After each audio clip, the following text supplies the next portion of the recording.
Major Japanese victories during this period included Hong Kong captured December 25, 1941. After 17 days of combat, Singapore surrendered February 5-10, 1942. With approximately 80,000 British and Commonwealth prisoners, the largest surrender in British military history. Dutch East Indies completed March 1942. Burma captured May 1942. Philippines Bataan surrendered April 9, 1942. Corregidor surrendered May 6, 1942, and Wake Island captured December 23, 1941. This territorial expansion secured critical resources for Japan's war economy. The Dutch East Indies provided petroleum resources, Japan's primary strategic objective in Southeast Asia. Malaya supplied rubber and tin. Indochina provided rice, and the captured territories offered strategic depth, protecting the home islands. According to Japanese planning documents, the Greater East Asia Co-Prosperity Sphere concept envisioned these territories providing the resource base for sustained conflict against Western powers. The speed and scale of these victories created institutional confidence within the Imperial Japanese Army and Navy.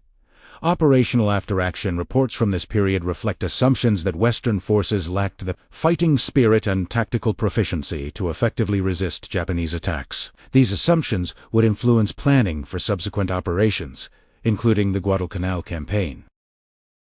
The period from December 7, 1941 through mid-1942 represented Japanese military expansion across the Pacific. American infantry capabilities during 1942, according to Japanese military records, by systematic imperial forces captured based on racial ideology approximately 5,000 miles from the Indian border to the Central Pacific Islands within 6 months of Pearl Harbor. These assessments influenced operational planning at the highest levels. The foundation for these assessments included observations of British surrender at Singapore, where approximately 80 Commonwealth troops surrendered to approximately 36,000 Japanese attackers, American defense of Bataan, where disease and starvation contributed as significantly to defeat as combat, and Chinese performance during the Second Sino-Japanese War, 1937 to 1945, where Japanese forces consistently achieved tactical victories despite numerical disadvantages. Japanese military doctrine emphasized Seishin fighting spirit as a force multiplier. According to Imperial Army training manuals, properly indoctrinated soldiers with correct spiritual attitude could overcome material disadvantages through aggressive offensive action and willingness to accept casualties. This doctrinal emphasis created confirmation bias in intelligence. Assessments evidence supporting the superiority of Japanese fighting spirit was emphasized while contrary evidence was dismissed. Specific intelligence failures regarding U.S. Marines on Guadalcanal included estimating Marine strength at approximately 2,000 personnel when actual strength was approximately 11,000, characterizing Marines as poorly trained conscripts when the force consisted of professional volunteers with extensive training, and assuming Marines would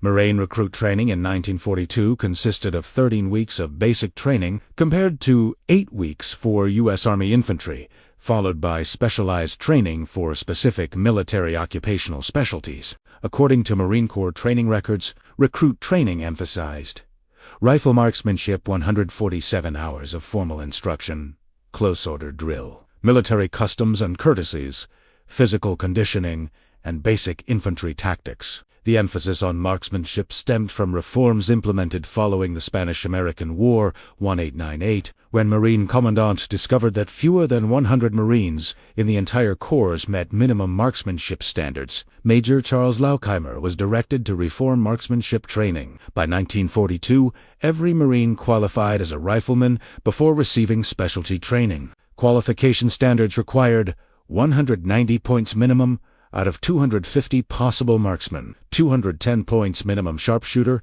220 points minimum expert. Army qualification standards during the same period were significantly lower. Amphibious warfare doctrine development occurred primarily during the period 1918 to 1941. The Marine Corps schools at Quantico, Virginia developed the Tentative Manual for Landing Operations, which established doctrine for amphibious assault, including naval gunfire support coordination, close air support integration, ship-to-shore movement, and assault tactics against fortified positions. This manual was adopted by the U.S. Navy as Fleet Training Publication 167 and DOSA Army as Field Manual 31-5. Between 1935 and 1941, the Marine Corps conducted 7 major fleet landing exercises testing amphibious doctrine. These exercises identified requirements for specialized landing craft, leading to development of the Higgins boat, coordination procedures for naval gunfire support, and tactical formations for ship-to-shore movement. No other military force conducted comparable amphibious training during this period.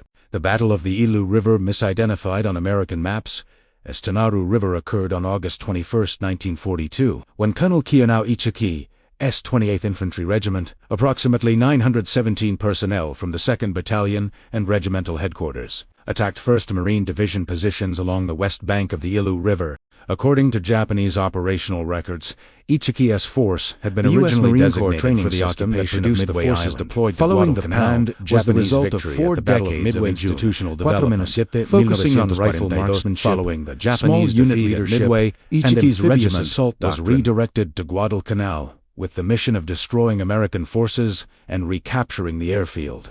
Ichiki departed Truk on August 16th, aboard 6 destroyers, landing on Guadalcanal on August 18th, approximately 22 miles east of the marine perimeter. Ichiki's tactical plan called for a night assault across the sandbar at the mouth of the Ilu River. According to captured documents and post-battle analysis, Ichiki believed Marine forces were demoralized and could be destroyed through aggressive night attack. He committed approximately half his available force to the initial assault, holding the remainder in reserve. Marine defensive positions along the Ilu River were prepared by 2nd Battalion, 1st Marines.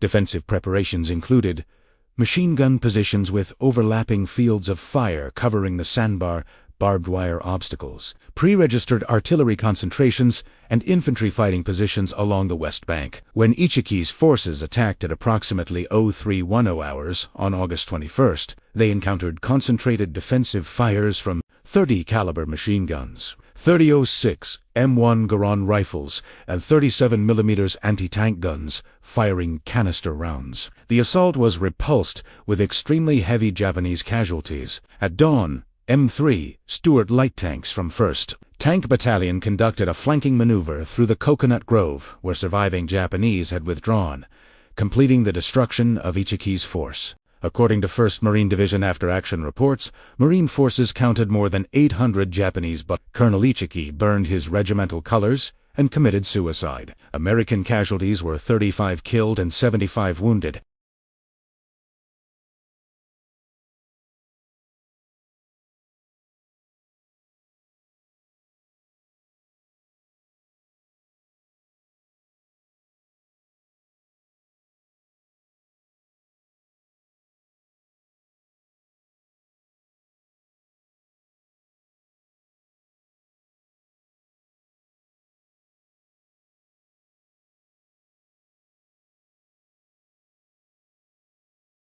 Japanese operational planning for the September offensive called for simultaneous attacks from multiple directions. Kawaguchi's brigade approached through the jungle south of Henderson Field, while other forces were to attack from the east and west. According to Kawaguchi's post-war account, his force experienced significant difficulties during the approach march dense jungle. Inadequate supplies, tropical diseases, and exhaustion reduced combat effectiveness before the assault commenced. The first Japanese assault began at approximately 2,130 hours on September 12, following naval bombardment by Japanese cruisers and destroyers. According to Marine combat records, Japanese forces attacked in waves through kunai grass, an indigenous grass reaching waist height.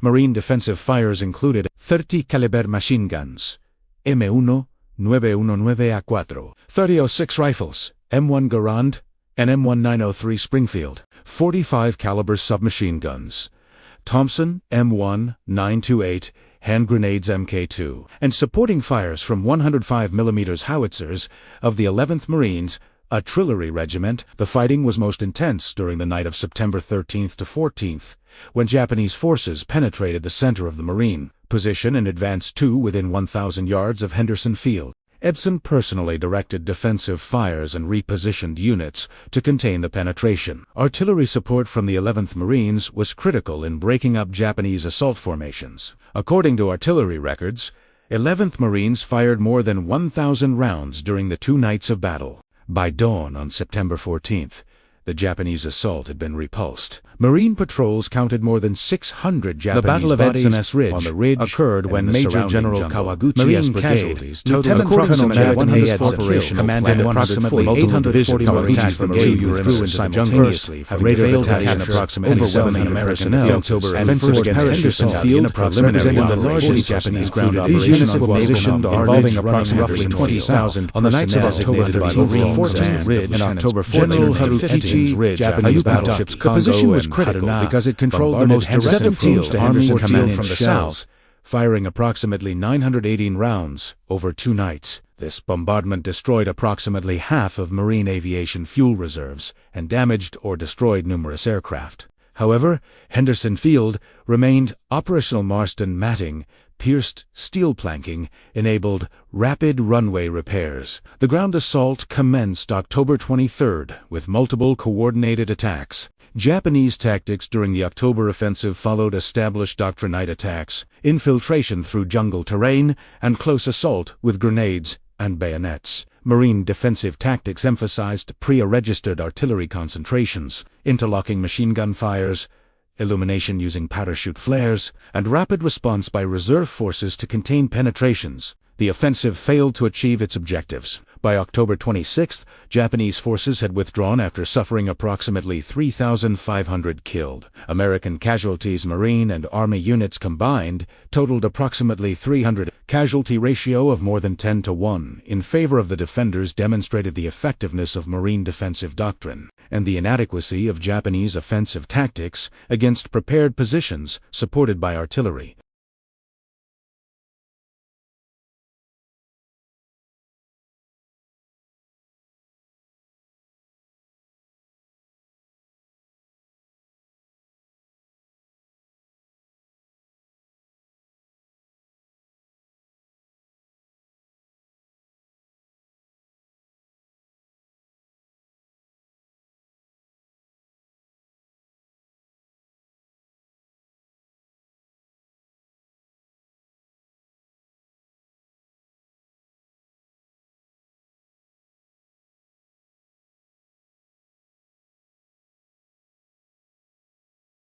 American ground forces, Marine and Army combined, suffered approximately 1,600 killed in action and 4,200 wounded. The campaign demonstrated several significant military realities. Intelligence failure. Japanese intelligence consistently underestimated American strengths on Guadalcanal. Initial estimates of 2,000 Marines when actual strength was 11,000 led to inadequate force allocation for offensive operations. This intelligence failure stemmed from overconfidence following early war victories and confirmation. BIS. In assessment processes, tactical doctrine limitations, Japanese emphasis on offensive spirit and night assault proved ineffective against Marine defensive positions supported by artillery and automatic weapons. The casualty exchange ratios at the Ilu River approximately 23-1, Edson's Ridge approximately 6-1, and October operations approximately 10-1+, demonstrated that aggressive assault could not overcome firepower disadvantages. Logistical constraints. Japanese forces on Guadalcanal suffered severe supply shortages. The Tokyo Express destroyer runs could deliver troops but not adequate supplies of food, ammunition, and medical material. Many Japanese soldiers died from starvation and disease rather than combat. American control of Henderson Field enabled regular resupply via airlift and prevented Japanese daylight sea transport. Strategic initiative. Guadalcanal marked the transition from Japanese offensive operations to Allied offensive operations in the Pacific. Following Guadalcanal, Japan would conduct primarily defensive operations for the remainder of the war. The Marine Corps fireteam structure that proved decisive in Pacific combat was formally standardized in January 1944, though elements had been tested during earlier operations. According to Japanese Marine Corps, approximately 36,000 the standard rifles 20,000 to 36,000 consisted of 30 personnel organized into 3 fire teams of 4 men each, plus a squad leader. Each fire team contained fire team leader, typically a corporal automatic, rifleman carrying M1918A2, Browning automatic rifle assistant, automatic rifleman carrying M1 Garand rifle and additional BAR magazines, rifleman carrying M1 Garand rifle, rifleman carrying M1 Garand rifle.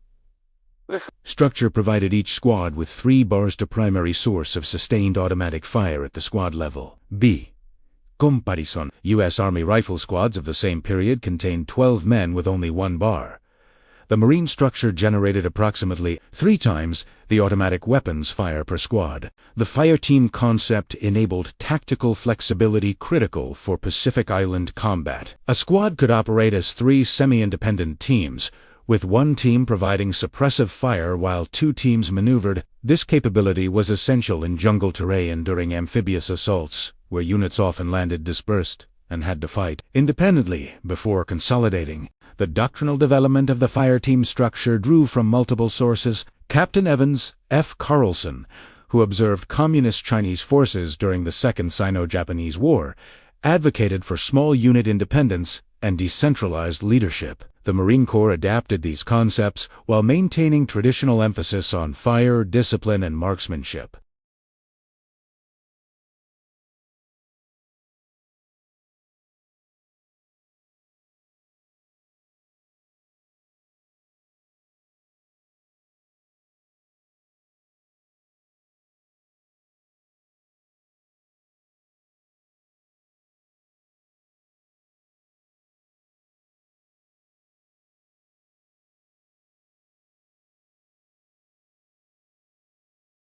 The 2nd Marine Division conducted the assault with approximately 18,000 personnel. Major General Julian C. Smith commanded the division. The assault plan called for landing 3 battalion landing teams on beaches designated Red 1, Red 2, and Red 3 on Baitios' northern shore.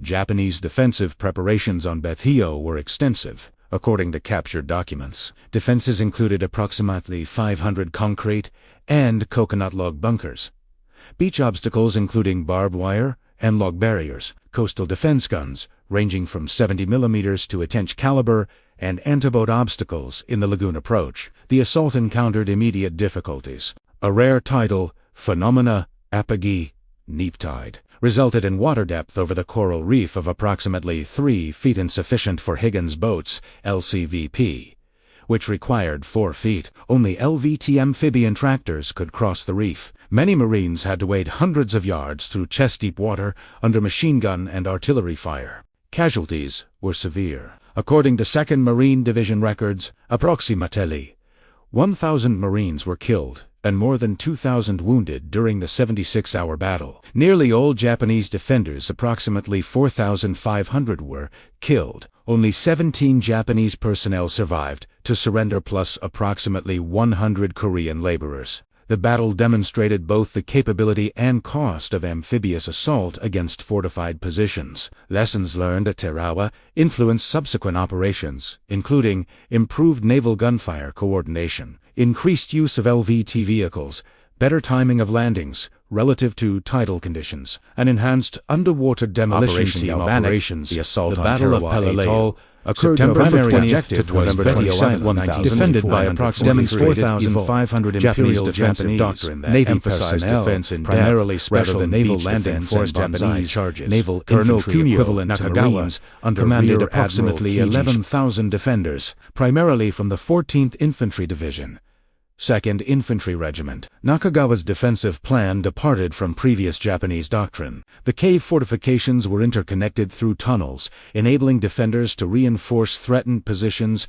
and withdraw when targeted by naval gunfire or airstrikes. Many caves were multi-level with separate entrances, making them difficult to neutralize. Defenders employed tactics, including allowing Marines to advance past concealed positions before engaging, targeting Marines when they were most vulnerable during movement or while attacking other positions, and conserving ammunition rather than conducting wasteful banzai charges. The 1st Marine Division, commanded by Major General William H. Rupertus, conducted the assault with approximately 17,000 personnel. Initial estimates predicted the operation would require 4 days. The actual operation lasted 73 days and required reinforcement by the 81st Infantry Division. Casualties were severe. The 1st Marine Regiment suffered approximately 1,749 casualties out of approximately 3,000 personnel, a casualty rate exceeding 56%. The regiment was rendered combat ineffective and withdrawn from Palaleo. Total American casualties, Marine and Army combined, exceeded 8,000, including approximately 1,500 killed. Japanese losses approached 11,000, with only a handful captured alive.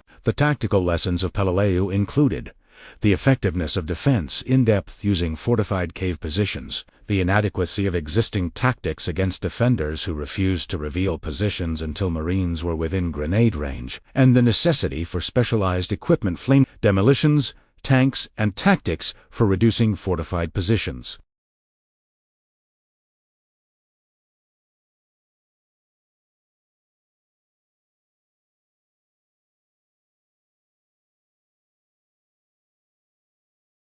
Early Defensive Doctrine 194-21943 emphasized aggressive counterattacks to destroy enemy forces during landing operations, defensive beach areas to prevent enemy from establishing footholds, and banzai charges to overwhelm enemy through shock action and superior fighting spirit. This doctrine was applied at Guadalcanal and other early campaigns with consistently poor results. Japanese casualties and failure to prevent American forces from accomplishing objectives. Intermediate Doctrine 1943-1944 began incorporating lessons from Tarawa and other battles. Japanese commanders recognized that beach defenses were vulnerable to naval gunfire, and that banzai charges against prepared American positions resulted in catastrophic casualties without corresponding military advantage. However, institutional resistance to abandoning offensive doctrine prevented comprehensive reform. Evolved Doctrine 1944-1945 exemplified at Palaleo. Jima emphasized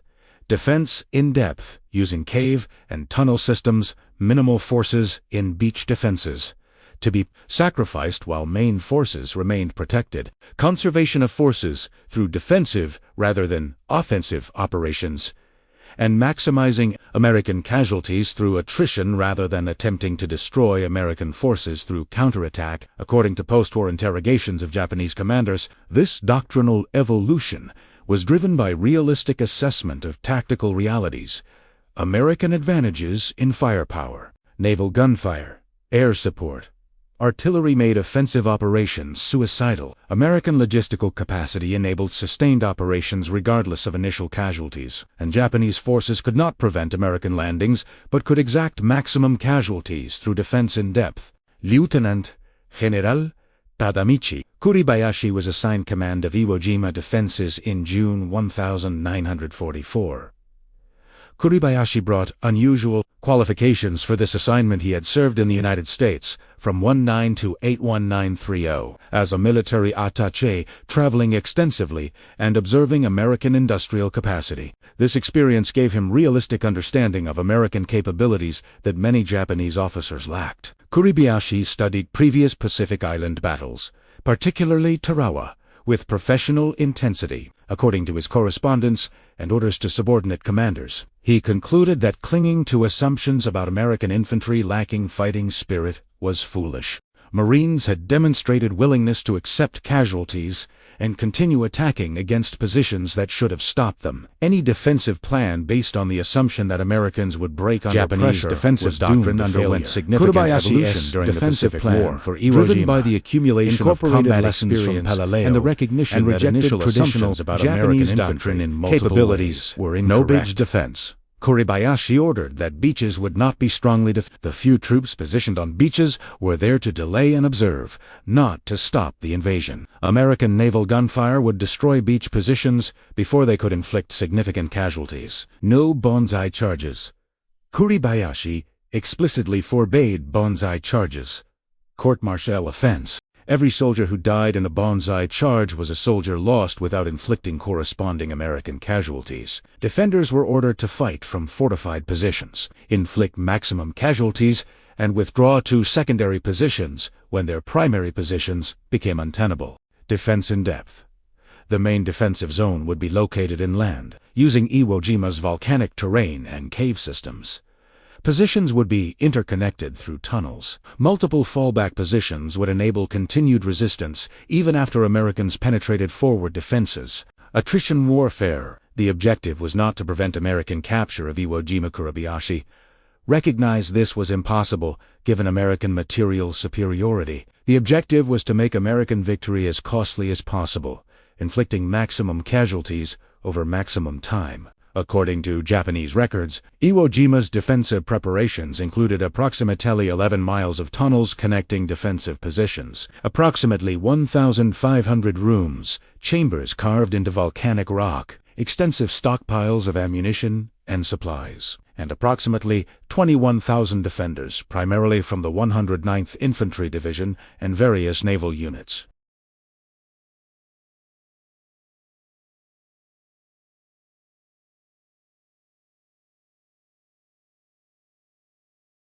This evolution was documented in unit after action reports, training bulletins, and formal doctrinal publications. Key tactical adaptations included combined arms integration. Early campaigns relied heavily on infantry combat, with limited armored support. By 1944 to 1945, Marine operations routinely integrated tanks, flamethrowers, and artillery in coordinated assaults against fortified positions. The tank infantry team became the standard for reducing Japanese cave defenses. Flamethrower employment. The portable flamethrower M222 and tank-mounted flamethrower proved essential for neutralizing cave positions. Flamethrowers could reach defenders in positions protected from grenades and conventional weapons. By 1945, flamethrower operators were assigned to infantry squads specifically for cave reduction. Artillery techniques. Marine artillery developed specialized techniques, including very close support fires within 100 to 200 yards of friendly troops, time and target missions, multiple batteries firing to achieve simultaneous impact, and extensive use of white phosphorus rounds for marking and screening. Naval gunfire coordination.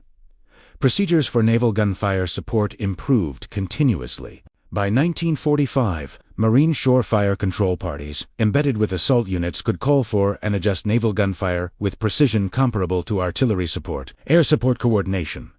Close air support became increasingly effective through development of forward air controllers, colored smoke for target marking, and tactics for aircraft to support ground troops in close contact with enemy forces. These tactical adaptations enabled Marines to reduce Japanese defensive positions more efficiently, though it continued high cost and casualties. The evolution demonstrated institutional capacity to learn from combat experience and modify doctrine accordingly. The Pacific Theater ground combat from Guadalcanal through the end of the war demonstrated several U.S. Marine Corps tactical doctrines, evolved revealing specific characteristics of this campaign, adapting to changing Japanese defensive methods, and incorporating lessons learned emphasis on marksmanship, small unit leadership, and realistic training proved decisive in combat. The 13-week recruit training produced Marines who could function effectively in small units with minimal supervision gave Americans significant tactical advantages. Firepower, dominance, American advantages in automatic weapons, artillery, and supporting fires, naval, gunfire, and air support proved decisive in defensive operations. Japanese infantry assaults against prepared American positions consistently failed due to firepower disadvantages. Industrial capacity. American logistical capabilities enabled sustained operations despite significant casualties. Japanese forces often suffered more from supply shortages than combat. The ability to replace losses and maintain supply enabled Americans to sustain offensive operations indefinitely. Tactical adaptation. Both sides demonstrated capacity to learn from combat experience and modify tactics. However, American decentralized command structure and institutional willingness to question doctrine enabled faster adaptation than Japanese more rigid command system. Casualties and victory. The Pacific War was characterized by high casualty rates for both sides, but asymmetric casualty exchange even when Japanese forces inflicted significant American casualties. As at Tarawa, they suffered disproportionate losses that could not be sustained. American capacity to accept and replace casualties while continuing offensive operations proved strategically decisive. The lessons from Pacific Theater ground combat influence post-war military doctrine worldwide, particularly regarding the importance of realistic training, the value of decentralized command, the necessity of combined arms integration, and the challenges of reducing fortified positions defended by determined forces.